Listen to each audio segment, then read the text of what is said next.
told you guys before to ask me a bunch of questions. And you know what? That's what you guys did. I got a question, actually just now, one of the comments, somebody had asked me, and I think it is a great question. Actually, that is a topic that I feel like I really want to cover, and I want to throw a bunch of other categories in with that same topic. So somebody asked me why I don't just get an enterprise rental. And actually, he's not the first person that asked me that. I feel like I've gotten that question beforehand when I ran before. I really like that question. I really do. So first off, I want to start off giving you a little bit of a backstory behind me. Before I got into owning a truck, I used to be an automotive enthusiast. I bought cars. I've owned almost 50 cars, just right around there, since I was 18 years old, now to 26. I've owned that many vehicles. I had a bunch of modified cars. I've had the Turbo Eclipse, Mitsubishi Starion, I've had Neons, a bunch of Hondas. You know, automotive stuff, like I started out cheap because obviously 18-year-old, I had a kid, it's like, what can I really do? And I played around with cars, and that's just kind of what I did. Worst financial decision I've ever made, I'm not gonna lie. If I have to tell somebody to get into anything when they're, you know, get a hobby, don't get into cars. Don't do it. Years and years and years of owning cars, I'm like, what did I want to do for a living? One of my main goals was to get a job that I could use a vehicle for work. And then I discovered diesel trucks. They're turbocharged, they make cool noises, they can go fast, depending on the application, and they're just all around cool. So now you get the point where you get this really cool vehicle and you can use it for work. Well, back then I was like, wow. So I bought my first truck, that was a big mistake. I bought this truck, that was a slightly less mistake. This thing's actually been really good. This thing's been making my living for the last 3 years. So I am super happy with this thing. This thing used to be perfect until I started using it for transport and absolutely ruined it. But that was my main thing. I got a pickup truck, I learned all about them, and then I get to use them for work. So that was my main goal, right? So now that I've been using it for a long time and figuring out, okay, how to work on this, how to fix that, now we get into, I'm doing it for transport. And most guys will swear by the enterprise rental. I'm gonna go off of the old prices. I don't know what the new prices are, so don't quote me on this. Enterprise rental was 22 cents a mile, $3,700 down. You can get insurance in there and whatnot. So, if you look at this truck, I'm gonna compare my numbers to Alex's because I remember him talking about it before and we've talked on the phone about it. And the enterprise rental is 22 cents a mile. They cover pretty much everything. Now you do have to pay the extra insurance on the truck as well, on top of that 22 cents a mile, I believe. And you also still have to pay for your fuel. So what that means is that it's 22 cents a mile plus insurance plus fuel, right? This truck, my maintenance is not a lot. It seems like I work on it a bunch. It's all cheap little things. Some stuff's free, some stuff's $20, $30. It's all little stuff.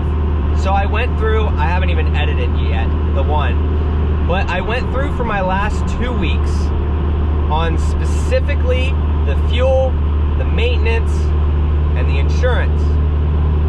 And for those 2 specific weeks, it came out to 32.7 cents total for the truck.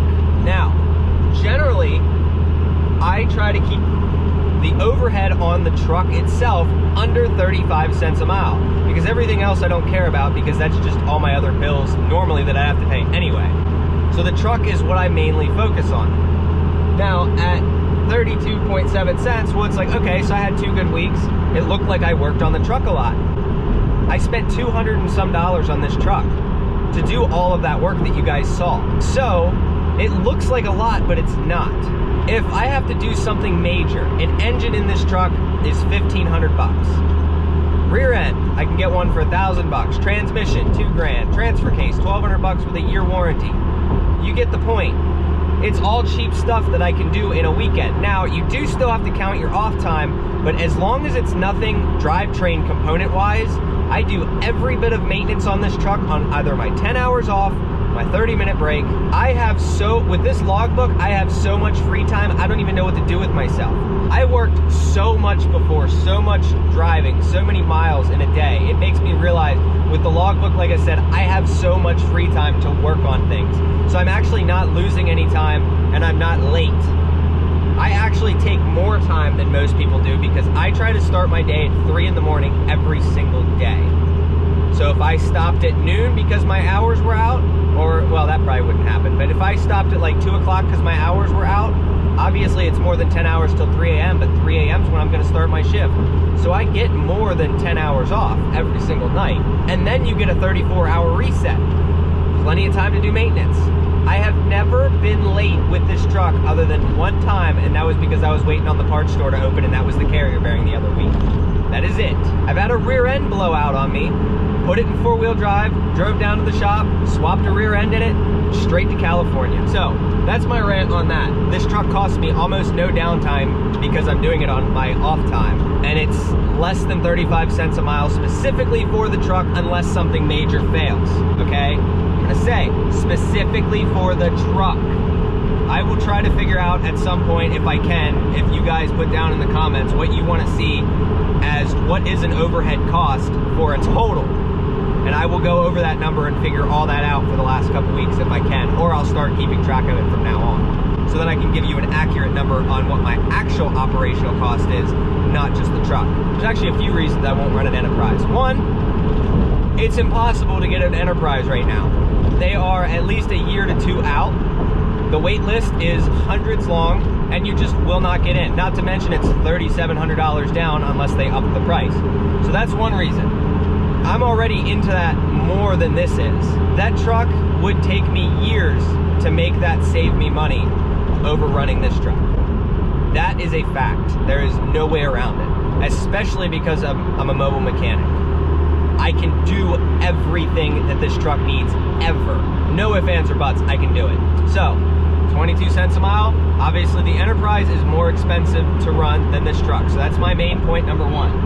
2, new trucks.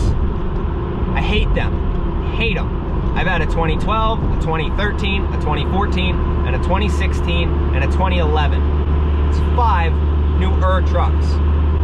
Not new, newer. And the problem I had when I drive the 2016, that truck was so comfortable, so drama-free. We did end up putting a motor in it. That was about $10,000, by the way, at 110,000 miles. Dropped a valve. I remember my first couple times driving that, I had to stop driving it because to go 10 minutes up the road to pick up a customer in this rollback, I was falling asleep. I physically cannot stay awake in these nice, new, drama-free trucks. Cannot stay awake. I don't know what it is. In these older trucks, I could drive these for days and not fall asleep. I absolutely love it. Plus, I kind of like the drama a little bit. If there's nothing to fix and there's nothing to improve on, it's kind of boring. In this, I can do everything to. So that's reason number 2 as to why I don't want an Enterprise or a new truck. Too expensive, I fall asleep in them, and they're impossible to get. That's 3 reasons as to why I will not and cannot run an Enterprise rental.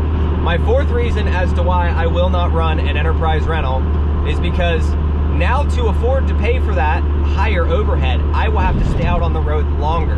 Now I don't have the luxury, because with this, I can do 3 weeks out, make more than enough money, take 2 weeks off. Why? Usually I don't like to take weeks off, but I have 3 kids, and I like to spend time with them. When I'm home, I have other methods of making money that are not being out on the road. So, 3 weeks on, 2 weeks off. 3 kids, love spending time with them. I will make other money separately while I'm home. There's my 4 reasons as to why I won't run an Enterprise. Now that that is out of the way, why don't I go semi? I've had that question. I like that question. I like semis. One day when, you know, I'm rich and I have millions of dollars, I don't know if that'll ever happen, but hopefully one day, I would love to get an old Peterbilt. I really would, just to have it, kind of like Greg Albarala has. I love his Peterbilt. I would do that in a heartbeat, but the problem is, if I ever were to go semi, I don't leave well enough alone. I like to tinker with things, I like to modify things, I like to put money in things that don't need. I just spent a lot of money on this that was unnecessary that didn't need to be spent, but I spent it because, one, it makes it look better, and two, because I wanted to. That's why I did it. When you have extra cash to just throw around, sometimes you do that. And I just got paid, so it was kind of nice to do that. But I don't leave well enough alone. So that semi is going to cost me more money than this ever will. Going back to the Enterprise, it's gonna cost me more money. Not to mention, working on semis is a huge pain. There's a lot of things that I physically don't want to do on the side of the road that on this, I'll do it all day. If I had to put a motor in this, side of the highway, I'll do it. Transmission, all that stuff. I will swap that side of the highway in a parking lot, doesn't matter, I'll do it. In a semi, no thank you. Only advantage I can see to a semi is the comfort. The fuel economy is gonna be less, the payment's gonna be higher, overhead, everything's higher.